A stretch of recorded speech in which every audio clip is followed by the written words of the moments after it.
apa namanya tuh berani gitu ya, hidup dengan ketidakpastian pendapatan gitu. Tapi dia lebih lebih menyukai walaupun mungkin itu tidak terlalu besar gitu ya. Tetapi yang penting itu yakin bahwa setiap bulan tuh ada income yang masuk dan jelas gitu ya. Berapa nominalnya. Nah, itu jiwa karyawan seperti itu.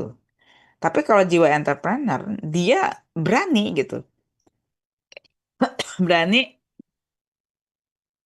kalaulah memang taruh gitu ya. eh, apa namanya itu bulan depan itu nggak jelas berapa gitu ya uang yang masuk, dia masih oke gitu. Kenapa? Karena memang jiwanya tadi challenging tadi ya. Jadi eh, berani menerima tantangan, berani mengambil resiko gitu. Em, jadi ya kalau memang misalnya bulan ini misalnya ya masuk income 5 juta gitu. Lalu bulan depan 3 juta gitu. Bagi seorang entrepreneur it's okay gitu karena memang dia pasti punya apa namanya itu berbagai macam cara gitu ya untuk bisa survive gitu dengan kondisi yang memang terjepit atau memang kondisi yang lega gitu. Ya, itu jiwanya seperti itu. Makanya kalian tanya saja secara jujur pada diri sendiri begitu ya, apakah saya tuh lebih siap yang seperti apa gitu. Nah, berarti kan kalian bisa bisa menjawab gitu ya, apakah saya termasuk yang memang jiwanya adalah pegawai gitu ya atau karyawan, ataukah saya memang termasuk orang yang berjiwanya entrepreneur gitu. Nah, kemudian dari segi jam kerja dan fleksibilitas ya, karyawan ya dia lebih menyukai jam kerja yang tetap gitu ya, konsisten gitu, sesuai yang diberlakukan di sebuah perusahaan atau lembaga gitu. Entrepreneur enggak. Entrepreneur itu lebih menyukai jam kerja yang fleksibel gitu ya. Dan catatan gitu ya, fleksibel itu bukan berarti lebih sedikit ya. Karena yang saya rasakan juga ketika saya memang masuk dalam dunia bisnis gitu, eh hari-hari saya jauh lebih sibuk. eh Seringkali nggak ada waktu libur gitu ya, walaupun weekend. Dan eh seringkali juga saya harus mau melewatkan acara keluarga, cara anak saya sendiri gitu ya di sekolah mereka gitu. Dan itu tuh sebuah resiko yang memang ditanggung seorang entrepreneur. Cuma sekali lagi memang ada perbedaan secara kejiwaan gitu ya, secara psikologis juga, secara mental juga gitu. Dan itu memang kalau menurut saya gitu ya, ada yang terbentuk secara lingkungan, jadi terbentuk oleh situasi kondisi, atau memang itu ada faktor genetik. Jadi nggak bisa dihindari gitu ya sebetulnya. Nah, kalau saya secara pribadi, saya memang dua-duanya. Jadi saya memang punya genetik pebisnis gitu ya, di mana buyut saya itu termasuk pebisnis yang sangat sukses gitu. Sehingga dari cerita orang tua saya, apa yang kami punya sekarang gitu ya, itu adalah warisan dari buyut kami gitu. Jadi em, orang tua saya itu termasuk yang merasakan kesuksesan dari buyut saya karena kebetulannya ibu saya adalah cucu yang dirawat oleh kakeknya gitu. Jadi tahu persis gitu bagaimana pencapaian kesuksesan dari mbah buyut saya dalam bidang bisnis. Nah, kemudian faktor lingkungan gitu. Jadi ibu saya tuh termasuk yang dimanja sekali oleh buyut saya gitu ya. Dan segala sesuatunya disiapkan gitu. Nah, cuma yang namanya hidup itu kan rodanya berputar gitu ya. Tidak selamanya kita di atas gitu. Ada kalanya kita harus turun ke bawah. Nah, dari cerita ibu saya dan ayah saya tuh bahwa mereka tuh biasa hidup dengan jaminan dari mbah buyut saya gitu ya. Tiba-tiba mbah buyutnya meninggal gitu. Dan ya kebetulannya gitu anak-anaknya ya notabene kakek nenek saya gitu. Itu berbeda secara karakter dengan Mbah Buyut gitu. Jadi kalau Mbah Buyut saya itu seorang pekerja keras, seorang pebisnis yang memang handal gitu ya. Nah, tiba ke anaknya itu mungkin karena terbiasa menikmati fasilitas orang tua gitu ya. Jadi berbeda jauh gitu. Jadi senangnya itu ya hura-hura gitu. Em, Tidak suka bekerja gitu. Dan kebetulannya tadi bapak saya kan sangat sangat sukses gitu ya. Sehingga memang hidup kakek nenek saya itu seumur hidup beliau mereka-mereka tuh tidak bekerja. Anaknya 7. Jadi mereka hidup dengan bergelimang harta dari warisan buyut saya. Eh, Cuma tanda kutip begitu ya, ibu-ibu saya yang terbiasa dijamin gitu, penjaminnya hilang gitu. Dan ibu saya ya karena tidak tahu susah juga gitu ya. Jadi begitu Mbak Buyut saya hilang itu ya kehilangan arah dan tidak tahu harus bagaimana gitu ya untuk survive gitu. Sampai akhirnya apa namanya tuh ya apa kondisi ibu bapak saya itu jatuh gitu ya, jatuh di titik memang serba susah gitu. Nah, disitulah saya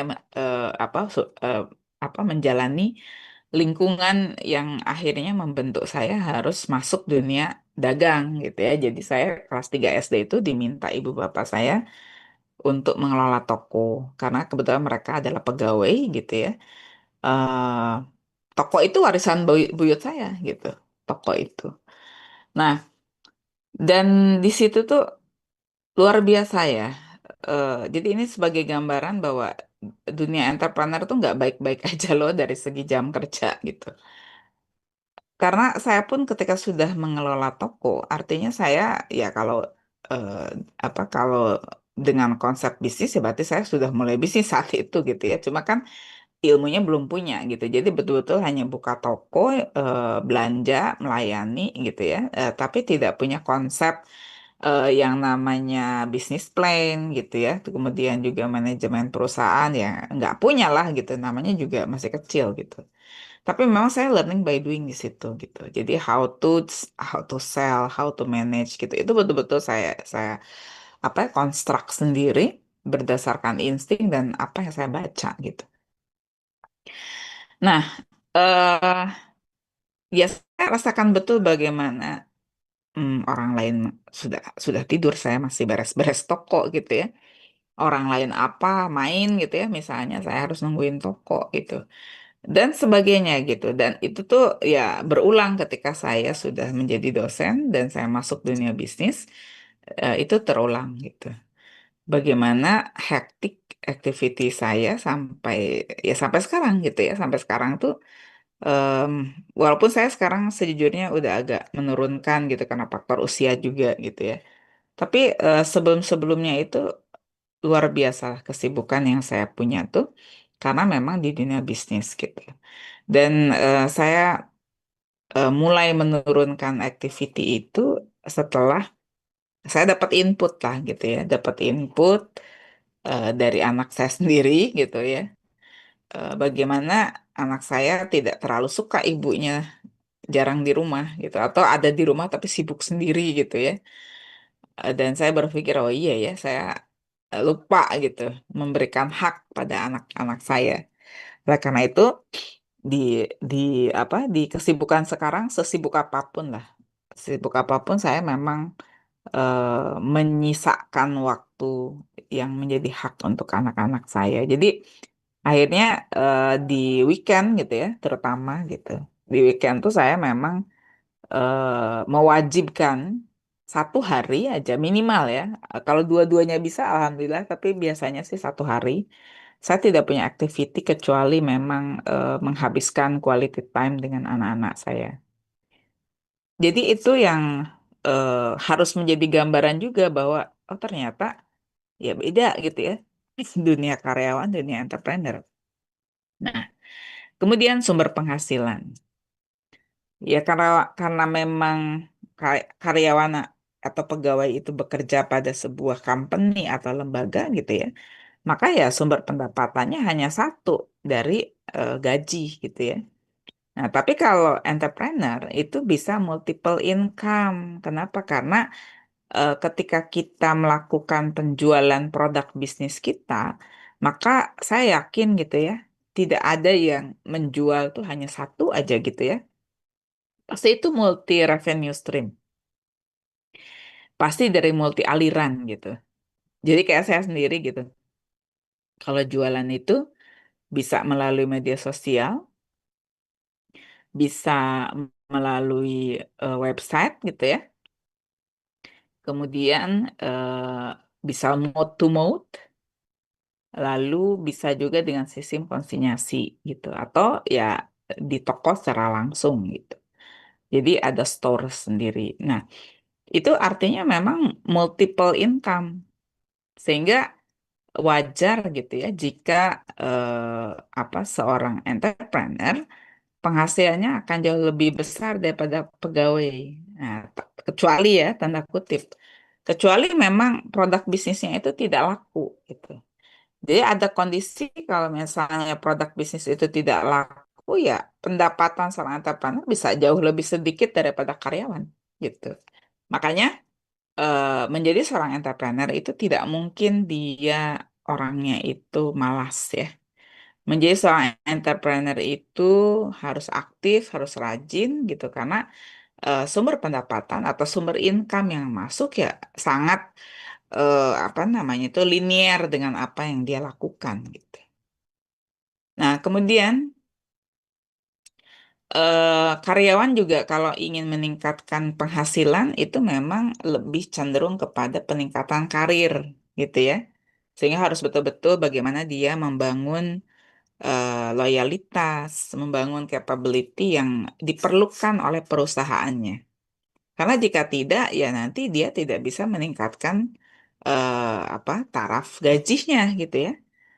Kemudian kalau entrepreneur bagaimana? Ya dia harus meningkatkan ininya gitu ya, sumber eh, dia penjualannya itu eh, mau kemana aja gitu. Jadi ya kalau zaman sekarang dengan adanya online gitu ya, harus mau dua-duanya. Jangan hanya melakukan penjualan produk bisnis di sifatnya offline, tapi juga harus mau yang online-nya gitu. Dan saya termasuk yang terlambat gitu ya. Saya termasuk yang terlambat di dunia online. Walaupun saya promosi di online, tapi penjualan tidak saya lakukan di online gitu. Jadi penjualan itu memang dilakukan secara offline. Nah, ini dengan adanya semakin booming dunia online gitu. Sejujurnya saya terimpact gitu. Apa? Karena terlambat tadi ya. Terlambat itu bukan bukan apa-apa gitu. Saya memang termasuk yang tidak menyukai dunia online ya. Jadi boleh percaya boleh tidak bahwa saya termasuk yang tidak menyukai dunia online. Oleh karena itu untuk bisa greget gitu ya, untuk bisa greget di dunia online itu cukup cukup panjang, cukup cukup lama gitu ya. eh Apa namanya tuh?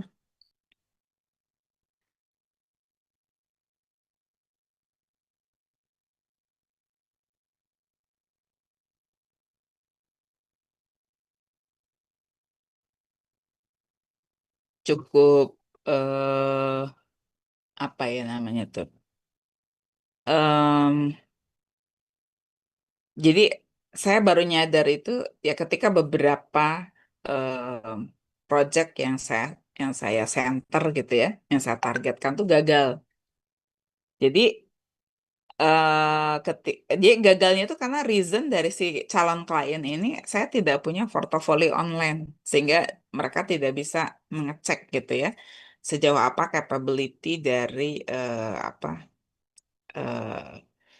ya capability saya dan perusahaan saya gitu loh. Nah itu akhirnya bikin saya tuh aduh kata saya tuh harus harus harus mau gitu ya. Memang bisnis itu harus mau adaptasi gitu dan saya memang terlambat di situ. Eh, Makanya di tahun 2025 ini saya memang lagi mempersiapkan bagaimana saya bisa berkibar di online gitu ya. Dan ya cukup banyak yang harus disiapkan.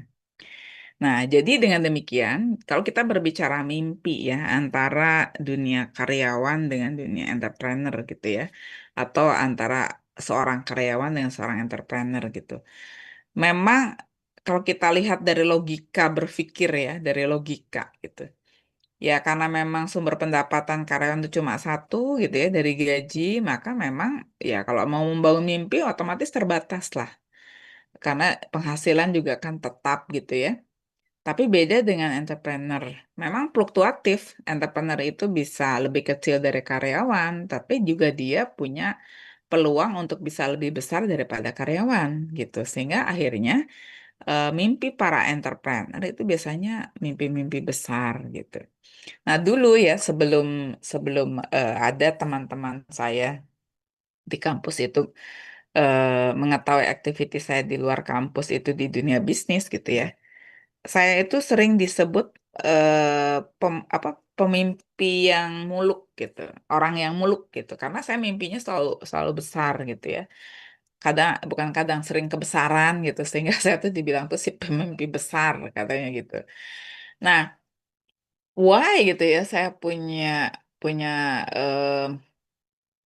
ya punya mimpi-mimpi besar itu ya dikarenakan saya memang punya activity di luar kampus itu di bidang bisnis gitu. Andai tidak punya mungkin saya pun tidak mungkin punya mimpi yang besar gitu ya. Karena ya tahu diri lah gitu ya berapa sih pendapatan saya gitu. Kok bisa-bisanya misalnya punya mimpi punya apa gedung gedung yang besar misalnya gitu ya untuk office gitu. Nah, tapi ya dengan kita bergerak dalam aktiviti bisnis gitu ya, ya itu bukan hal yang tidak mungkin. Walaupun finally-nya kita bersandar pada ridho Allah gitu. Jadi kalau Allah ridho enggak gitu ya dengan mimpi-mimpi besar kita itu gitu. Ya kalau ridho insya Allah akan terwujud gitu suatu saat nanti. Yang penting itu kan usaha dan doanya itu sejalan gitu. Nah, itu ya yang bisa saya share tentang mimpi gitu. Nah, kemudian di dalam bisnis itu ya kita tidak tidak bisa apa namanya tuh tidak bisa apa ya? Tidak bisa hanya sekedar mimpi tanpa take action gitu ya. Nah, makanya di dalam apa namanya tuh di dalam melakukan bisnis gitu. em, ada istilah kita itu harus punya tujuan. Kita harus menentukan dulu apa sih goals yang ingin dicapai dari bisnis gitu ya. Nah, ini saya belum sempat ini ya, belum sempat apa memindahkan ke slide. Nanti saya akan pindahkan ya ketika di-share ke kalian. Jadi kalau kita mau bisnis itu ya tadi diawali dengan mimpi besar gitu ya. Biasanya seperti itu. Kemudian setelah kita punya mimpi besar, itu tidak cukup hanya sekedar punya mimpi gitu ya. Tetapi yang lebih jauhnya gitu, yang lebih jauhnya lagi itu adalah kita punya goals dari bisnis tuh kita mau ngapain, mau apa sih yang ingin dicapai gitu ya. eh apa dan itu tuh definitif gitu. Dan itu tuh definitif. Jadi kita ketika memiliki tujuan dalam berbisnis gitu ya, tidak hanya eh, sebuah sebuah pernyataan, tetapi tidak jelas definisinya dan tidak jelas nominalnya. Jadi di dalam tujuan bisnis itu harus dinominalkan. Karena biar betul-betul clear gitu ya, sebetulnya kita pengen achieve apa sih dalam bisnis gitu. Nah, kemudian kalau misalnya kita mau melakukan bisnis itu kita tidak memiliki tujuan yang jelas gitu ya. Nah, ini bisa dianalogikan kalau kita naik kendaraan, misalnya naik motor gitu. Kita naik kendaraan itu eh, apa namanya tuh? Kalau tidak punya tujuan yang jelas, jadi kayaknya tuh kayak akan muter-muter aja gitu ya. Namanya juga ya cuma jalan-jalan gitu. Nah, bisnis itu apa? Iya, cuma jalan-jalan. Jelas tidak gitu ya. Bisnis itu sesuatu yang betul-betul serius. yang memang tidak bisa dilakukan secara main-main atau difikirkan dengan main-main gitu ya, tapi betul-betul itu di konsep dengan benar gitu dari awal. Makanya eh, set dulu mimpinya apa, tentukan dulu mimpi besarnya apa. Misal ya, oke saya tahun 2030 misalnya ya, 5 tahun mendatang, saya ingin punya rumah sendiri gitu. The way-nya bisnis. Nah, didefinisikan si rumah itu. Rumah itu em, ukuran berapa sih gitu ya? Apakah memang itu tipe yang 36, 45 gitu ya? Ataukah memang tipe yang lebih besar lagi gitu? Kenapa gitu? Itu harus jelas karena jadi nominalnya jelas gitu. Ya contoh kalau di perkotaan gitu ya, eh, pengen punya rumah yang tipe 36 misalnya. 36 satu lantai gitu ya. Itu tuh kan minimal-minimal gitu ya. Minimal-minimal itu harus ready 500 juta. Itu yang 36 minimal ya. Itu pun kayaknya sudah ada di pinggiran gitu ya, bukan di kota kota banget gitu. Karena di kota banget kayaknya tipe 36 itu sudah di angka 800 gitu ya untuk di daerah-daerah tertentu gitu. Nah, taruhlah misalnya kita mau targetnya itu adalah rumah yang harga 800 juta gitu ya. Dan itu harus targetan kita 800 juta ini tercapai 5 tahun mendatang. Berarti kan di breakdown gitu ya. Di breakdown selama 5 tahun itu berarti berapa? Kurang lebih berarti sekitar 160 juta 1 tahun gitu. Nah, berarti ya how to gitu ya, how to kita itu menjalankan bisnis yang bisa achieve profit 160 juta per tahun gitu. Nah, kurang lebih seperti itu ya di dalam bisnis tuh. Nah, kemudian goals dalam bisnis itu biasanya bukan nge-flat, tapi dia tuh sifatnya itu naik gitu. Jadi dari tahun ke tahun targetannya itu biasanya memang tidak sama gitu ya. Makanya program activity bisnis pun ya biasanya berbeda gitu. Saya sih tidak pernah selama saya menjalankan bisnis gitu ya, activity harian aja. Activity harian tuh nggak pernah sama gitu. Karena setiap hari itu apa yang harus saya selesaikan itu juga beda-beda gitu. Eh apa namanya tuh, makanya kan tadi kalau dunia entrepreneur itu challenging gitu ya. Ya challenging karena setiap hari itu case-nya berbeda-beda dan solusinya juga pasti berbeda gitu karena kan masalahnya beda ya nggak mungkin solusinya sama gitu kan. Kemudian belum lagi kita bertemu orang yang berbeda juga gitu, dan itu tuh em, why gitu ya seorang entrepreneur tuh harus memiliki kemampuan komunikasi yang baik, kemudian kecerdasan emosi. Karena kalau kita tidak memiliki kemampuan komunikasi yang baik, tidak memiliki kecerdasan emosi, bagaimana kita menghadapi orang itu ya apa ya kurang kurang begitu paham gitu ya how to-nya gitu. Tetapi kalau kita memiliki basic kemampuan komunikasi yang baik, kemudian kecerdasan emosi yang juga baik gitu ya, biasanya kita akan ready untuk menghadapi jenis orang yang seperti apa saja. Saya mungkin termasuk dosen yang galak ya kalau di kampus itu. Karena memang saya tidak tidak ya karena saya di luar itu aktivitinya bisnis gitu ya. Saya nggak bisa dong manya-menye gitu ya. Saya harus tegas gitu. Karena kalau tidak tegas ya saya ya hancur sendiri gitu ya kalau di dalam dunia bisnis itu karena memang banyak hal yang harus diputuskan secara cepat dan tegas gitu. Nah, em, tetapi gitu ya, tetapi ketika saya menghadapi klien, menghadapi customer, saya termasuk yang sangat sabar gitu. Karena memang harus cerdas emosi. Jadi kalau saya merasa tidak suka gitu ya kepada klien saya atau customer saya, bibir saya masih bisa senyum gitu dan tutur kata saya masih bisa biasa saja, tidak bernada tinggi gitu ya. Dan saya pernah dulu ada kegiatan gitu ya, waktu itu saya lagi melayani klien yang cukup rewel gitu ya.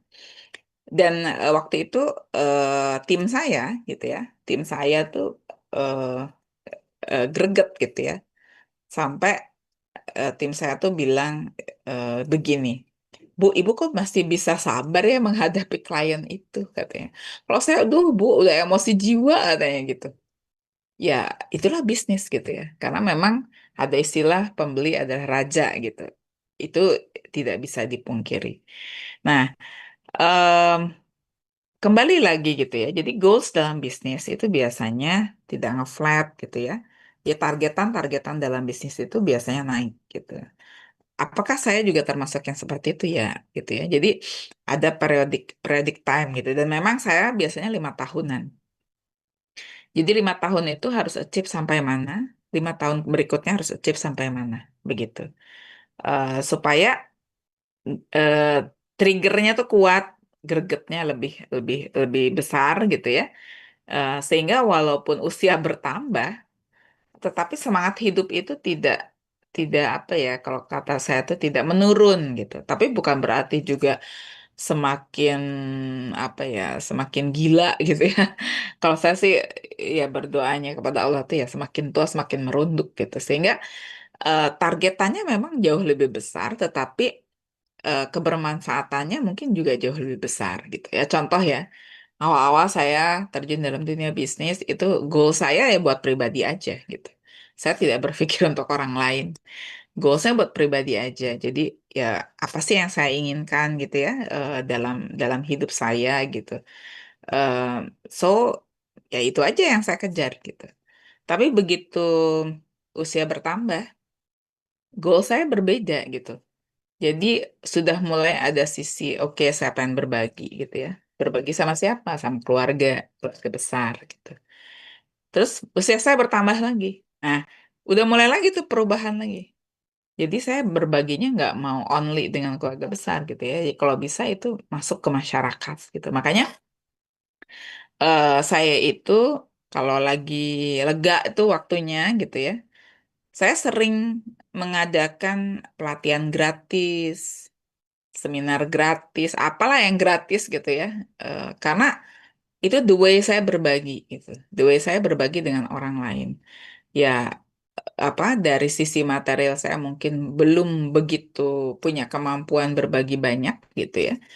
Eh, tapi ya saya punya ilmu gitu ya. Udah saya baginya dengan ilmu tadi atau dengan waktu ya. Dan waktu ya contoh gitu adalah orang yang suka ingin ngobrol dengan saya gitu ya, diskusi entah itu diskusi tentang pengembangan karir gitu atau diskusi tentang bagaimana memilih tadi apakah saya mau be employee ataukah saya mau be entrepreneur gitu. Itu juga saya sering mendapatkan hal itu gitu ya. Nah, di pengembangan karir gitu ya, karena kebetulan kan saya main bisnisnya di edukasi. Dan salah satu divisi gitu ya, salah satu program dalam bisnis saya itu adalah pengembangan minat bakat. Makanya di situ ya cukup banyak lah ya orang tua yang berkonsultasi atau bahkan individu gitu. Individu yang berkonsultasi sebetulnya saya lebih cocoknya tuh mau apa gitu ya. Ya salah satunya misal ada apa kenalan saya gitu ya. Eh, dia itu seorang pegawai gitu, tetapi dia hobi hobi baking.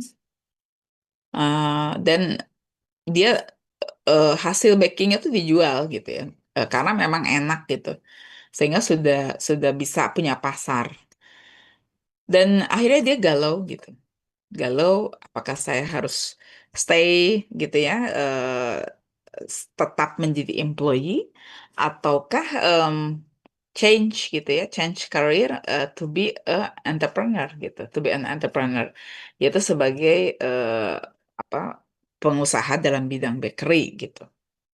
Nah itu juga ya di apa di dibuat decisionnya itu ya berbasis tadi pengembangan minat bakat tadi. Jadi karena di pengembangan bakat yang saya apa ikuti gitu ya, itunya toolsnya itu memang punya punya asumsi gini. bukan asumsi barangkali ya, punya base base-nya, base konsepnya itu begini. Orang akan lebih mudah menjalani hidupnya, akan lebih mudah achieve the goals-nya jika memang apa yang dia lakukan itu sesuai minat bakat gitu. Dan ini saya rasa kurang digembar-gemborkan ya di dunia edukasi gitu ya, karena saya tahu keterbatasan di sekolah-sekolah itu kan memang tidak ada konsultan karir gitu ya. Ada guru BK, tetapi secara efektivitasnya ya kurang efektif karena kan guru BK istilahnya satu atau dua gitu ya, eh, siswanya ratusan. Gitu. Bagaimana bisa meliding banyak orang gitu ya untuk pengembangan minat dan bakat dari si siswa ini. Makanya kalau saya termasuk orang tua yang memahami itu gitu ya. Oleh karena itu saya anak saya itu setiap jenjang sekolahnya itu saya tes minat bakatnya. Karena minat bakat itu diinfluence oleh lingkungan, diinfluence oleh ilmu pengetahuan yang dia dapat. Oleh karena itu em, sangat penting kalau bagi saya sebagai orang tua gitu ya, mengetahui perkembangan minat bakat dari anak saya. Karena nanti kan tiba untuk penjurusan di universitas gitu. Makanya alhamdulillah ya anak saya yang sulung itu dia memilih jurusan yang dia suka gitu ya. Karena tadi saya rajin gitu mengecek minat bakat anak saya untuk akhirnya membantu dia make decision, karir yang dia ingin bangun ada di dunia apa yang dia enjoy di situ gitu ya, greget di situ, dan dia punya mimpi besar di situ. Nah, ini yang apa yang kurang menurut saya ya, menjadi atensi dari para orang tua yang tanda kutip kurang begitu memahami dunia pendidikan dan dari pihak sekolah yang tanda kutip memang memiliki keterbatasan SDM dari guru BK gitu. Nah, kemudian tadi ya, kenapa bisnis itu harus punya goals gitu? Ya, karena bisnis itu kan serius ya, bukan mau main-main gitu. Jadi kalau misalnya dianalogikan dengan kita mengendarai sebuah kendaraan gitu, ya kalau kita tanpa tujuan yang jelas ya seperti buang-buang waktu, buang-buang tenaga, buang-buang bensin gitu ya, karena memang tidak tahu mau mau kemana gitu. Bahkan mungkin kalau terlalu banyak muter-muter gitu, ya who knows gitu ya. Di tengah jalan kita ada kejadian tabrakan misalnya gitu, eh, karena nggak jelas tadi gitu ya. Kan kalau nggak jelas nggak fokus gitu. Nah, oleh karena itu bisnis itu serius.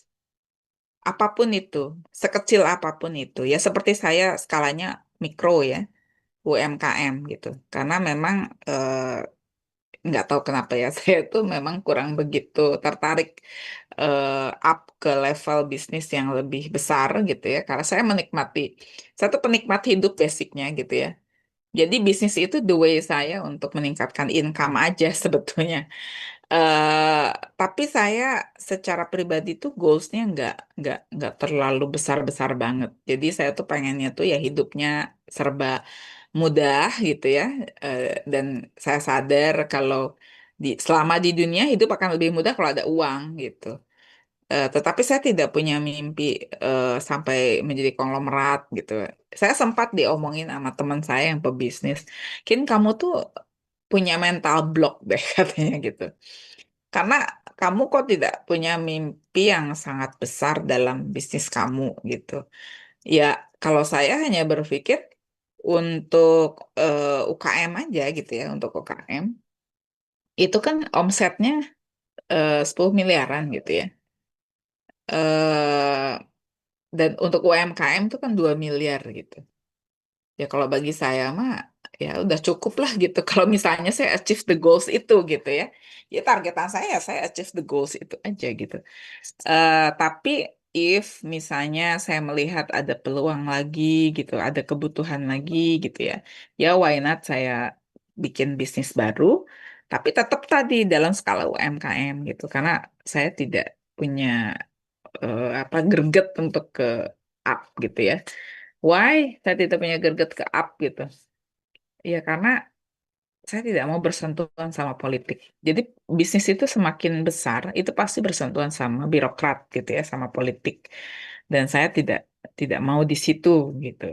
Jadi saya lebih memilih nggak apa-apa saya misalnya punya UMKM gitu ya, bisnis skala UMKM, tapi 10 misalnya gitu ya. Kalau misalnya ya saya satu satu bisnis sudah achieve the goals gitu ya, saya nggak apa-apa nyiptain lagi bisnis yang lain gitu ya, terus achieve the goals lagi dan terus seperti itu gitu. Jadi saya tidak mau malah meningkatkan bisnis saya ke up tadi ya gitu. Nggak deh gitu. Karena resiko-resikonya sangat besar gitu ya. Bagi saya secara pribadi dan saya tidak mau bersentuhan dengan politik gitu. Saya lebih menyukai dunia yang aman damai dan ya sebisa mungkin bisa memberikan manfaat pada umat gitu. Tapi saya tidak mau pusing dengan hal itu gitu. Ya setiap orang tuh kan memang punya capability dan kesiapan masing-masing gitu ya. Ya saya tidak tahu juga ya one day gitu ya. Keimanan saya meningkat lebih besar lagi, lebih tinggi lagi, lebih kuat lagi gitu. Sehingga akhirnya ya ada kekuatan atau ada atensi gitu ya ke dalam dunia politik ya. Saya tidak paham itu. Tapi secara basic sih saya orangnya malesan gitu. Malas bersentuhan dengan sesuatu yang ribet. Nah, oleh karena itu di dalam bisnis gitu ya, eh, itu agak beda dengan apa ya, dengan dunia karyawan. Bahwa di dunia karyawan itu kan pasti lebih orientasinya hasil gitu. Nah, tapi kalau di dunia bisnis itu proses juga menjadi sangat penting gitu. Karena sifatnya itu em, hasil itu nggak mungkin bagus kalau prosesnya juga nggak bagus gitu loh. Prosesnya juga eh, tidak di apa tidak dibuat strategi yang efektif gitu ya. Bisnis tidak bisa seperti itu gitu. Kenapa gitu ya? Karena memang ketika kita mengembangkan bisnis atau menjalankan bisnis itu kita butuh strategi gitu ya. Butuh strategi yang efektif untuk solve berbagai macam masalah. Sedangkan setiap hari dalam dalam menjalankan bisnis itu pasti ada masalah gitu yang harus diselesaikan. Dan ini yang eh, tadi kalau kemarin kita berbicara tentang karakteristik seorang pebisnis gitu ya, yang sukses tuh ada kata em, mental ulet gitu ya. Ada karakteristik ulet, kemudian pantang menyerah gitu, rajin. Ya memang begitulah adanya, itu nggak bohong gitu ya. Dan saya juga merasakan benturan-benturan yang hebat itu ketika saya sudah masuk di dunia bisnis gitu. Jadi tidak jarang mental saya itu drop gitu ya, dikarenakan memang benturannya luar biasa. Cuma against setiap orang itu punya bawaan masing-masing dan karena saya memang em, tanpa sadar gitu ya, oleh orang tua saya dibina menjadi entrepreneur sejak kecil gitu. Ya ada masa saya drop gitu dan saya ada juga masa mutung ya nggak mau lagi bisnis gitu pusing saya gitu. Em, tapi ya kalau jiwanya sudah ada di situ tuh ternyata nggak juga gitu. Jadi ada timing memang mau bangkit lagi. Karena apa ya? Kalau yang saya rasakan tuh saya memang tipikal kalau tidak ada challenge gitu ya. Kayaknya tuh hidup tuh kayak kayak apa ya? Kayak terlalu sepi gitu. Hidup tuh kayaknya nggak ada gairah gitu. Tapi kalau kalau ada challenge gitu ya, saya jadi punya semangat hidup gitu, punya kegregetan untuk menjalani hidup gitu. Karena ya saya tadi punya apa namanya itu ambisi untuk achieve gitu ya, untuk achieve something yang memang menjadi goals bisnis gitu. Dan di dalam mengembangkan strategi itu, kita memang harus berorientasi pada konsumen. Makanya bisnis yang em, apa ya yang akan berhasil itu memang yang ngerti tentang apa yang dibutuhkan pasar gitu. Jadi bukan karena kita suka lalu kita lempar ke pasar, bukan, tetapi apa yang eh, konsumen suka, nah kita lempar gitu ya produk bisnis kita itu. Kemudian harus ada yang namanya kemampuan adaptif ya, jadi beradaptasi. Tadi ya saya cerita bahwa saya termasuk yang telat dalam dunia online gitu ya karena sense of digital saya tuh rendah banget. Saya tidak menyukai dunia online. Jadi saya tuh em, nampak gitu ya, nampak suka eksis dalam dunia medsos, tapi sebetulnya basicnya saya nggak suka. Saya tuh lebih suka hidden sebetulnya. Kalau boleh milih ya, saya pengen di belakang layar daripada di depan layar. Cuma ya kodarullahnya tuh saya selalu di depan layar gitu. Itu yang kadang saya tuh gitu ya. Kenapa? Karena kalau kita di depan layar tuh kita harus jaga image gitu. Dan saya tuh nggak terlalu suka jaga image. Tetapi ya ketika sudah saya masuk dalam dunia bisnis, ya mau nggak mau saya harus jaga itu gitu. Dan kebetulannya gitu ya dalam bisnis saya itu memang di brandingnya tuh personal saya. Sehingga eh, apa ya beban berat yang saya tanggung itu adalah saya tidak bisa di di dunia luar ya, di dunia luar atau di dunia medsos gitu ya. em, apa ya menjadi diri saya yang mungkin beda dengan ketika saya dalam dunia bisnis gitu atau di dunia dosen gitu. Saya juga punya punya apa ya dunia pribadi yang itu saya banget gitu, itu saya banget sehingga eh, di apa diferensiasinya tuh relatif tinggi dan mau tidak mau gitu ya. Disitulah kebutuhan adaptasi dari seorang entrepreneur gitu. Jadi kalau ada teman saya yang bilang saya tuh dibilangnya bunglon katanya. Kamu tuh bunglon banget sih Kin katanya. Karena memang eh, bagaimana saya perform, bagaimana saya di dunia bisnis gitu ya. Kemudian saya di dunia dosen dan saya di dunia saya sendiri gitu ya. Itu memang relatif punya perbedaan gitu dan relatif ya cukup signifikan lah gitu ya perbedaannya. Ya itu bukan apa-apa gitu ya, bukan bukan ingin jadi bunglon juga bukan gitu, tetapi memang saya tipikal yang mencoba ya kalau menjadi dosen ya harus jadi dosen gitu kan. Nggak mungkin saya jadi dosen tapi di situ saya otaknya entrepreneur gitu ya. Nanti bisa-bisa mahasiswa saya dieksploitasi oleh saya gitu ya menjadi target market yang oke pokoknya harus dapat cuan dari mahasiswa saya gitu. Nah, bisa-bisa begitu gitu. Eh, Terus ketika di keluarga juga sama. Ketika di keluarga saya nggak mungkin juga kan eh, memposisikan saya dosen, memposisikan saya entrepreneur gitu. Ya sama juga nanti apa saya eh, bisa bisa mengeksploitasi keluarga saya gitu. Nah, itu yang sebetulnya ya, yang di apa ya yang saya lakukan kenapa saya bisa berbeda ketika posisi dosen, ketika posisi saya menjadi entrepreneur dan ketika saya menjadi diri saya sendiri di luar gitu ya. Nah, kemudian namanya bisnis itu nggak bisa terlalu narsis, merasa paling hebat, merasa paling bisa gitu ya. Karena di dalam bisnis itu, again, kita akan bertemu banyak masalah yang berbeda dari hari ke hari.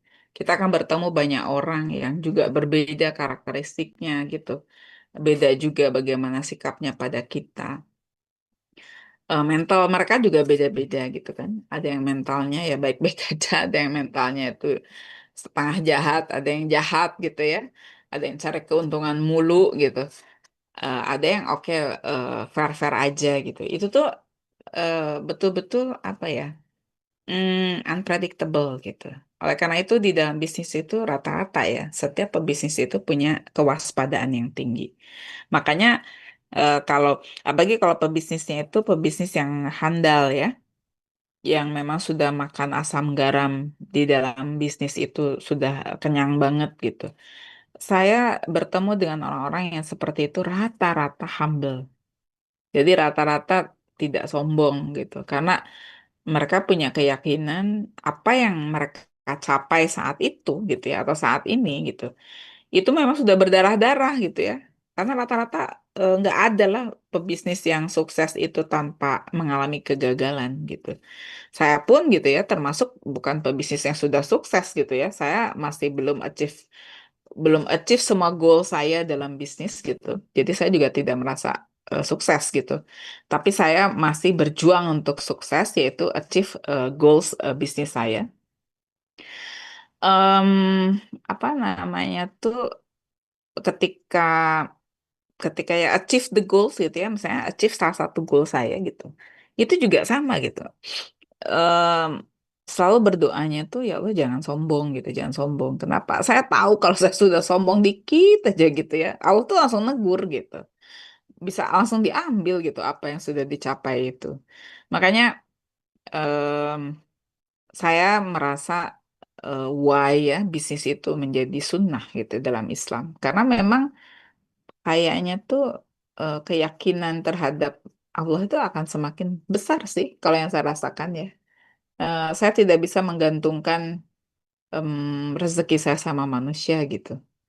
Karena setiap kali saya melakukan itu, saya pasti ketemu dengan kekecewaan yang luar biasa. Jadi saya selalu sekarang ini gitu ya, selalu mencoba ya Allah gantungkan tuh semua sama Allah aja gitu. Apapun itulah gitu, bukan hanya masalah rezeki yang sifatnya material gitu ya, tetapi dalam decision-decision yang lain gitu. Karena hmm, hidup itu kan sebetulnya kalau kalau secara filosofis ya, kita tuh hidup itu bergerak dari satu pilihan ke pilihan yang lain, di mana satu pilihan itu punya konsekuensi tersendiri gitu. Artinya kalau kita sudah make decision, sebuah pilihan sudah kita tentukan, maka kita sudah siap dengan resikonya, gitu ya. Apapun itu ya dijalani gitu ya, tanpa harus ada keluhan yang berarti begitu. Nah, jadi eh, ketika kita menjalankan bisnis, kita harus fokus pada goals, pada hasil, tetapi eh, bukan berarti kita hanya itu aja gitu ya. Tapi kita harus selalu tick back gitu. Jadi oke, saya goalsnya adalah A gitu ya. Tadi misalnya goalsnya dapat 800 juta untuk membeli rumah gitu ya misalnya. Kita fokus ke situ, tetapi sambil kita melihat prosesnya gitu. Prosesnya udah achieve belum ya? Targetan tadi 1 tahun 160 juta. Ternyata tahun pertama belum achieve gitu. Oh, berarti kalau gitu di tahun kedua harus diperbaiki nih. Apa nih yang jadi kendala? Kenapa kok nggak achieve gitu ya goals dari 160 juta itu?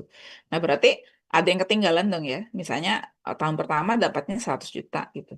Oh, kalau kayak gitu tahun kedua nih berarti PR nih gitu ya. Harus ditambahkan 60 juta. Karena kan setahun 160 juta. Berarti kalau tahun kemarin itu tidak achieve 160 juta, berarti tahun ini harus capai 220 juta. Nah, kurang lebih seperti itulah ya gambarannya kenapa di dalam bisnis itu not only kita itu berbicara hasil, tetapi kita juga harus sangat memperhatikan proses gitu. Nah, kemudian it's em, nah ini ya, ini ini contoh sebetulnya. Kenapa begini? Nah,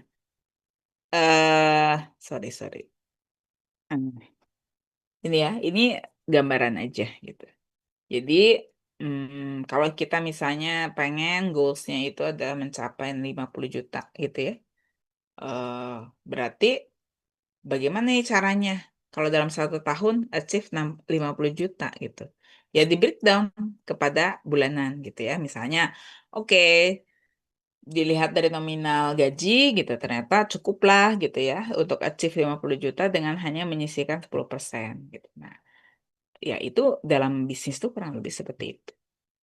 Nah, sekali lagi, kalau kita berbicara tentang goals bisnis, maka kita harus ingat bahwa itu harus jelas ya, definitif, eh, dan itu sifatnya adalah nominal.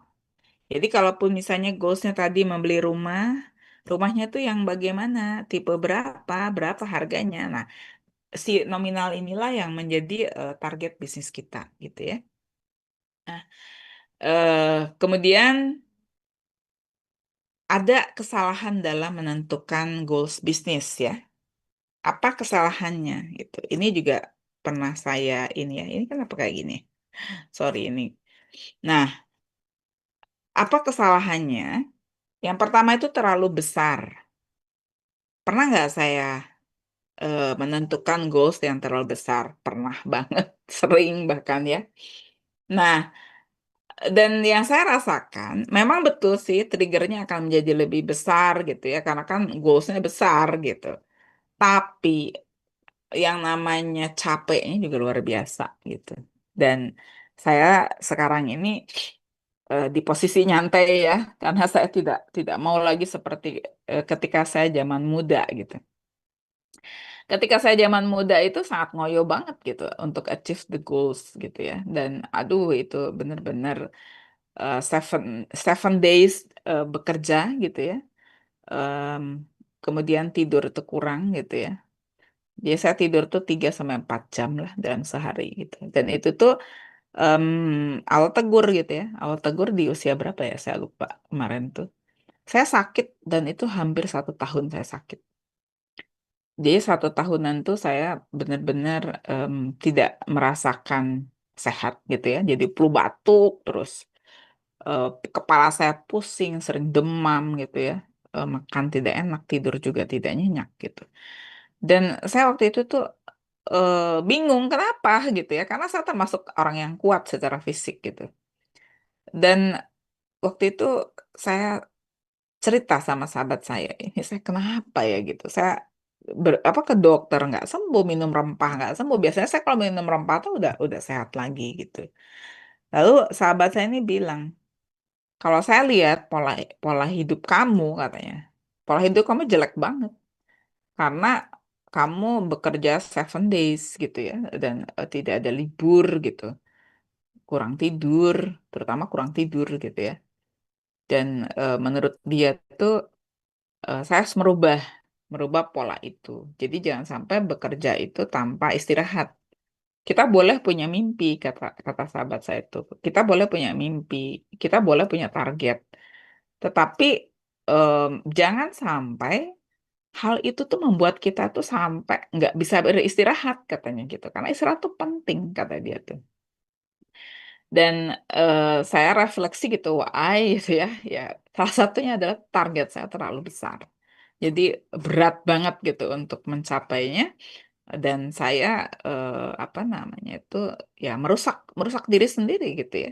Kan kita sebetulnya kan tadi ya menambah income itu kan untuk lebih hidup lebih enak gitu. Lah kalau sakit apa yang enak gitu ya.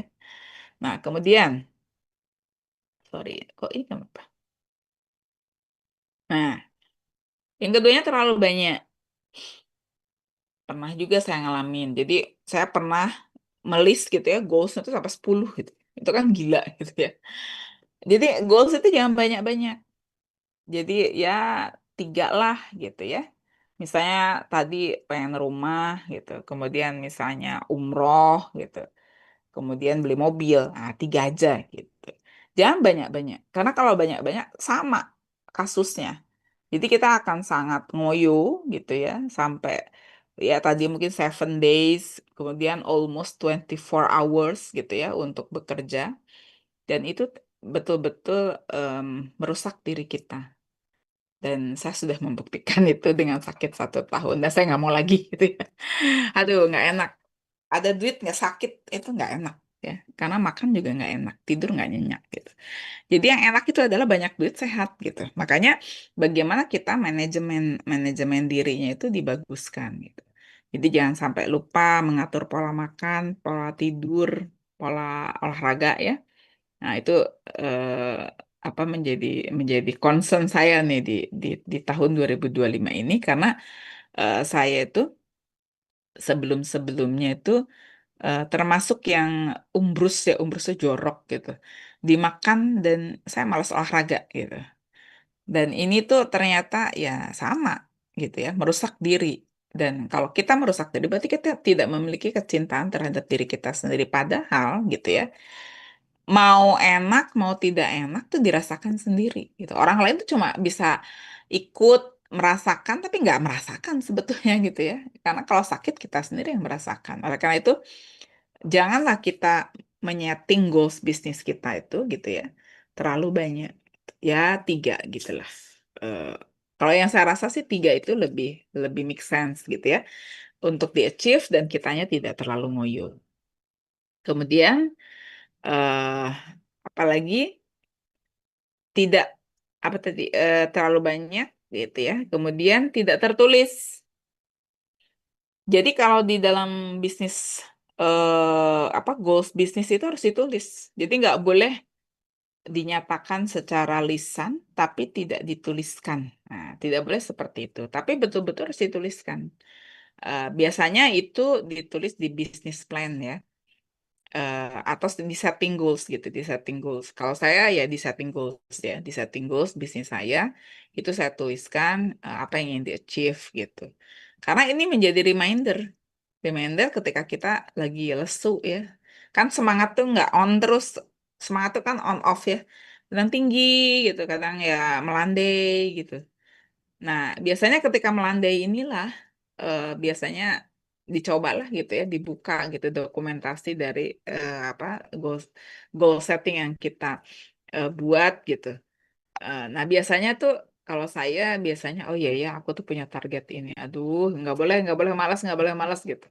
Oke, bangkit lagi, semangat lagi gitu. Nah, biasanya seperti itu gitu. Makanya tidak boleh sampai tidak dituliskan gitu ya. Jadi kalau di dalam bisnis itu target omset tuh harus tertulis, angkanya jelas ya, dan waktunya juga jelas kapan itu di achieve gitu. Nah, jadi itu ya kalau apa kalau berbicara tentang mimpi besar, kemudian kita mau memulai bisnis, ternyata ya cobalah gitu ya. Kita mulai berani membangun mimpi besar kita apapun basicnya kita. Jadi seperti saya basicnya dulu gitu ya, keadaan orang tua saya pernah dalam keadaan terbatas dikarenakan perubahan situasi gitu ya. Walaupun kalau di kondisi saat ini ya, ya alhamdulillah lah, sudah pulih gitu ya. Sehingga kelegaan itu terasa gitu. Oleh karena itu ya saya sih selalu bilang enakan jadi orang kaya kok daripada orang miskin gitu ya. Makanya bangunlah mimpi besar itu. Kita tahun ini mungkin bukan siapa-siapa, tapi 5 tahun mendatang kita harus berubah dong gitu. Jangan sampai kondisinya sama. Kalau tahun ini kita misalnya makan bakso itu cuma sanggup yang 10.000 gitu ya, nggak apa-apa gitu. Tapi kita punya mimpi besar dong. Suatu saat kita makan bakso misalnya yang 50.000 gitu kan. Em, karena dengan seperti itu ada trigger dari diri kita untuk bisa berkembang gitu ya di dalam hidupnya. Kemudian lebih jauhnya lagi ya dengan kita punya mimpi-mimpi yang lebih besar ini ya mudah-mudahan kita bisa berimpact juga gitu ya kepada orang lain di sekitaran kita sehingga em, kita juga punya kemampuan membantu orang lain karena menurut saya ya sukses sendirian tuh nggak enak gitu karena saya juga merasa kalau saya lagi ada rezeki gitu ya saya lebih suka bagi-bagi tuh entah sama siapa aja gitu ya. Eh, Kadang tuh dulu gitu ya saya tuh kalau lagi di kampus gitu dulu kan kegiatannya nggak terlalu banyak seperti sekarang gitu ya. Kalau sekarang saya betul-betul strike gitu karena saya membagi itu bukan hanya antara dosen, entrepreneur gitu ya, kemudian family gitu, tetapi em, activity yang lain juga gitu. Jadi saya juga punya activity dengan community gitu, dengan komunitas, dan itu tuh ya perlu waktu gitu, perlu waktu juga. Nah, em, ketika ada rezeki gitu ya dinikmati sendiri itu ya mungkin ada timing pengen me time gitu ya jadi only with myself gitu adalah timing seperti itu yang saya butuhkan tetapi saya memang lebih suka kalau saya punya rezeki lebih itu saya mengajak keluarga besar makan gitu ya atau piknik atau minimal mengajak mengajak teman baik saya untuk nongkrong gitu. Eh, karena saya tidak ya kebetulan saya bukan tipikal yang pengen senang sendirian gitu. Saya lebih suka menyatakan sukses sukses rame-rame itu lebih menyenangkan. Sukses bersama itu lebih menyenangkan dibandingkan sukses sendirian. Kemudian menikmati rezeki berlebih itu lebih menyenangkan berbagi dengan keluarga gitu ya, dengan teman baik, dengan sahabat dibandingkan dinikmati sendirian juga. Dan lebih jauhnya ya, karena saya sekarang udah mau menjelang kepala 5 gitu ya. Di pikiran saya sudah kalau bisa sih berkontribusi pada umat gitu. Nah, itu ya yang bisa saya sampaikan. Jadi ini adalah insight kedua tentang apa sih pentingnya bisnis gitu ya, why gitu ya. Kita itu eh, sebaiknya, walaupun kita bukan menjadi pelaku pebisnis, tetapi mindset dan karakteristik kita itu sebaiknya memang dibentuk seperti para pebisnis yang sukses gitu. Karena nggak ada yang rugi kok. Nggak ada yang rugi ketika kita bukan benar-benar pebisnis, tetapi mindset dan karakteristiknya itu adalah pebisnis gitu ya. Kita justru akan disupport menjadi pegawai yang lebih apa capable, kemudian mentalnya menjadi mental yang petarung gitu ya, bukan mental yang chicken gitu ya, bukan mental the loser gitu, pengecut gitu, tetapi kita mental-mental yang memang tangguh gitu. Nah, itu kan diperlukan ya dalam dunia apapun, terlepas mau jadi pegawai atau menjadi pebisnis. Baik, sampai di sini ada yang mau ditanyakan? Sudah cukup jelas?